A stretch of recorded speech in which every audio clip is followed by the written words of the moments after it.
Hey, what's going on people? It's SGZ here from the SpartanGameZone, and in this video we'll be counting down the 10 most worthless legendary effects in Borderlands 3.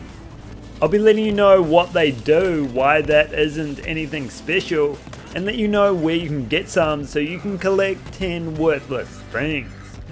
If you enjoyed the video, feel free to drop a like, subscribe if you don't want to miss the next one, or you could even follow me on Twitter, and let's crack into it.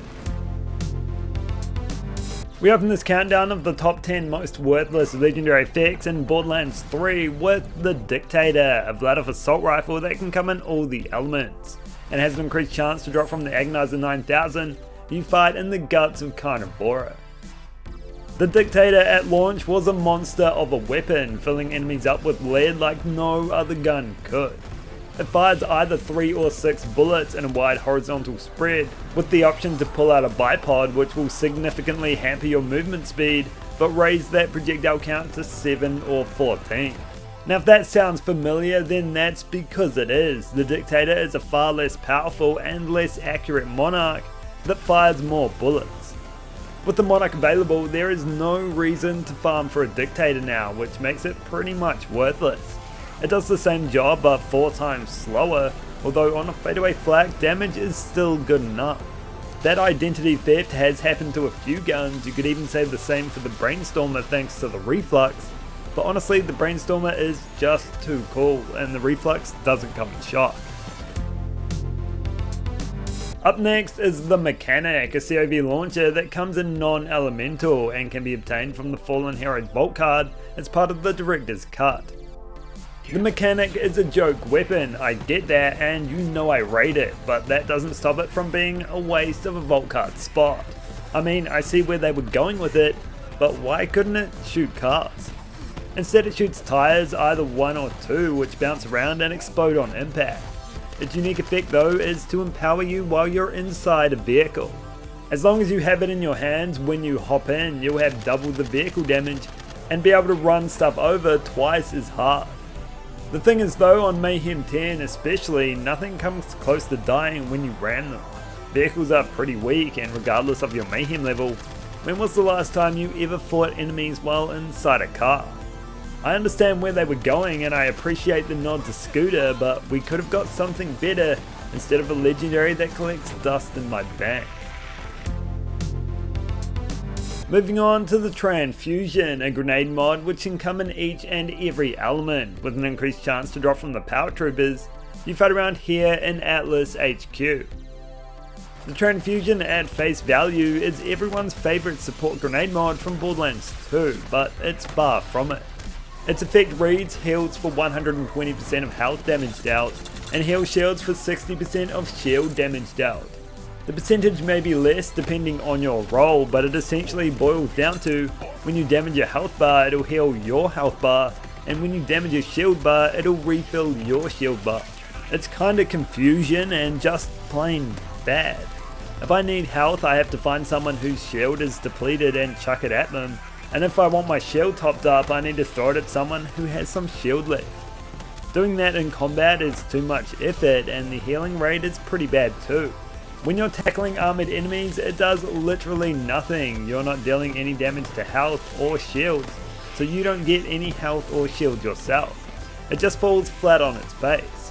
When characters have lifesteal and the tuber's organ does it better, there really is no need for this grenade mod, which is a shame, because done right, like in the times of old, it could be really useful. Time now for the Barrage, a legendary assault rifle which comes in either kinetic, corrosive or radiation, and has an increased chance to drop from Butt Munch you fight around here in the Droughts as part of the quest Skag Dog Days. The Barrage is easily one of the most boring weapons in the entire game. Going into Borderlands 3, manufacturers became enhanced. Where Dahl would traditionally only produce burst fire weapons, the vast majority grew the ability to have 2 firing modes, which you can toggle between. The Barrage however said no thank you to that, and decided it would stick to burst fire only, and that wasn't a wise choice. Using it is like trying to kill Grave Ward with an M16 with no attachments, not even an underbarrel grenade launcher. Like, what do I do here? Bravo 6 to actual, I need evac, get me another weapon. And what kind of name is so? Moving on to the loaded dice, an artifact that has an increased chance to drop from the Agonizer 9000 at the end of the Guts of Carnivora. The loaded dice is an artifact loaded with lies. It says it will substantially increase your luck, but luck is just a fabrication made up by leprechauns to stop citizens like you from appreciating the hard work they've demonstrated to do the things they've done. Stop attributing your success to luck, fam. Congrats on the W. It also lowers your health by 75%, but does grant you the auto idols effect of restoring 25% of your max health on kill.